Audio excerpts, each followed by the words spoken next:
50살 그러면 뭐 지천명이라고 하는데요. 와, 하늘 알기가 이렇게 어려운가?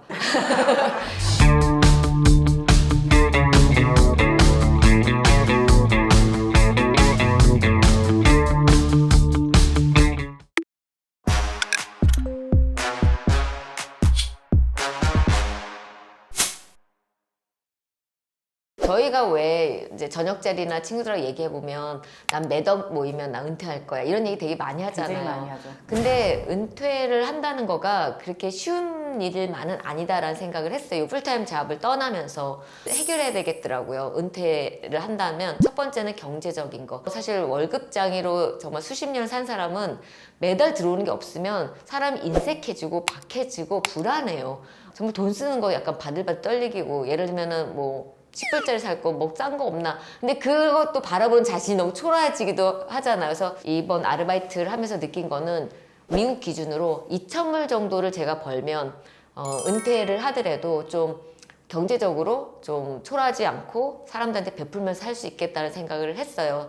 네, 미국 기준으로 2,000불을 벌려면 한 15시간 정도 일을 하는 거거든요. 그러니까 은퇴를 하게 되더라도 약간 일은 조금 하는 게 저한테는 맞겠다라는 이제 그걸 배웠고, 이제 두 번째는 심리적으로 우리가 지금 나 은퇴할 거야 라고 하지만 막상 그 레이블이 없어졌을 때, 소속감이 없어졌을 때 내가 어딜 가서 나를 소개하기가 굉장히 멋쩍어지고 그게 자존감하고 연결이 많이 되더라고요. 나는 은퇴를 언제 할 거야 라고 하겠지만 그런 상황도 미리 생각을 해야 된다. 그래서 저는 지금 이제 연습이 많이 돼서 저는 뭐 알바생으로 있어요 라고 이제 떳떳하게 얘기하지만 이렇게 되기까지 한 6개월 걸렸거든요. 그래서 은퇴 여행 연습 중에 그렇게 소속감이 없을 때 자기 자신을 어떻게 드러내는지 그 연습이 됐고, 세 번째 시간인데 시간이 갑자기 많아지잖아요. 근데 갑자기 많아진 시간을 정말 촘촘하게 루틴 있게 사는 것도 제가 은퇴 여행 연습을 했고, 네 번째는 네트워크인데 아까 두 번째랑 연결이 됐는데 우리가 소속감이 없고 내 자신을 어떻게 보면 이렇게 좀 자랑거리 있게 소개를 못하면 자꾸 네트워크를 안 하게 돼요. 사람들 만나는 게 되게 중요한 것 같고, 사람들 만나면서 자신감도 얻고 더 그 네트워크 통해서 다른 것도 할 수 있어서 네트워크를 계속 해야 된다는 것도 제가 은퇴 예행 연습으로 좀 배웠어요. 진짜 우리가 예전에 기대 수명이 뭐 70, 80? 근데 지금 뭐 90, 100 이렇게 말씀을 하시잖아요. 축구가 전반 45분, 후반 45분, 뭐 90분이고 어떻게 연장전도 있을 수 있고 또 인주리 타임도 있는데, 축구에 우리 인생을 비교하면 저 같은 경우는 전반전을 살았지만 저 후배들 만나면 아직도 다 전반전임에도 불구하고 아유 너무 힘들다 뭐 어떻게 해야 이러거든요. 그래서 이제 그분들한테는 아직도 전반전이십니다.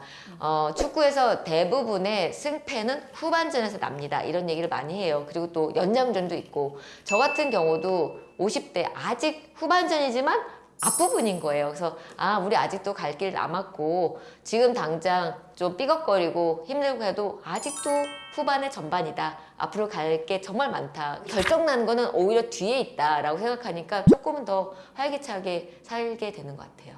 우리나라에서는 사실 요새 은퇴 얘기 많이 하고 하는데 그 이유가 저 이제 예를 들면 뭐 국민연금 나오고 뭐 65세 때 나온다고 하는데 65세 나와도 그 뒤가 너무 긴 거예요. 그래서 저는 다시 한 번에 또 다른 저희 라이프가 있지 않나라는 생각이 좀 들어요. 후반기니까 다시 뭔가 해야겠다 이런 생각이 들더라고요.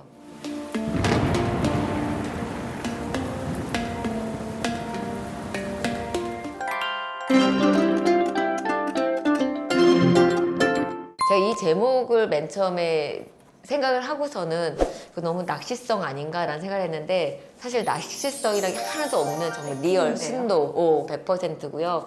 외국계 회사에서 디렉터는 약간 군대에서 장군이 꼬신 것처럼 꼬심이라고 해요. 근데 그렇게 어떻게 보면 절정기에 올라가 있었는데 어느 날 정리해고가 되고, 그거를 좀 어떻게 다르게 기회로 좀 삼아보자 알바 프로젝트를 했죠. 그래서 그 경험했던 마음고생과 또 경험했던 새로 알게 됐던 것들을 이제 여기 담았는데요. 제가 이제 글 쓰는 거는 레이오프 통지를 받은 다부터 계속 썼기 때문에 책을 바로 쓸 생각은 없었지만 제 경험을 공유는 하고 싶다라는 생각을 했어요. 왜냐하면 실리콘밸리는 정말로 많은 사람들이 레이오프를 경험하고 있고 지금도 사실은 레이오프가 계속 진행되고 있고, 우리나라에도 정말 그 자의반 타의반으로 직장 그만두시는 분도 많이 계셔서 제 경험이 하나의 힌트가 됐으면 좋겠다. 제가 약간 하나 고민했던 거는 책을 언제 내느냐였는데 사실 마음 한쪽은 정말 이름 있는 좋은 풀타임 잡을 들어가서 따라 내가 이렇게 너무 힘들게 했지만 이렇게 힘들게 해갖고 이렇게 좋은 회사 왔어. 이게 날지. 근데 생각해보니까 우리 인생이 언제나 그렇게 무슨 백설공주처럼 신데렐라처럼 해피엔딩 아니잖아요. 그리고 이 삶이 진행되는 것도 우리의 삶의 과정이고 실패했다 해서 그 영원한 실패도 아니고 성공했다 해서 영원한 성공도 아니고 그래서 그 과정 속에 있을 때 제 얘기를 공유하는 게 더 큰 공감을 받을 것 같아서 용기 있게 좀 책을 지금 냈습니다. 원치 않은 변화 또 강요된 변화를 맞았는데 그러면서 우리 주변에는 꼭 레이오프라는 정리해고 모습이 아니더라도 좀 주춤하기도 하고 우울에 빠지기도 하고 이 책을 읽고 이런 사람도 이렇게 살았으니 좀 나도 한번 해볼까? 그런 용기를 좀 얻었으면 좋겠다라는 생각입니다. 그래서 그런 분이 읽으시면 좋을 것 같아요. 저희가 삶을 봤을 때 저 얼마 많이 안 살았지만 성공도 영원한 성공도 없는 것 같고 제가 왜 한때 잘 나가도 이렇게 내려온 것처럼 또 실패도 영원한 실패도 없는 것 같고 그래서 어차피 인생은 업이 있으면 다운도 있고 올라가면 내려오기도 하고 그래서 그냥 일희일비하지 않고 인생을 살아야 되지 않겠나라는 것을 요번 1년을 통해서 제가 배웠답니다. 그래서 그렇게 살려고 합니다.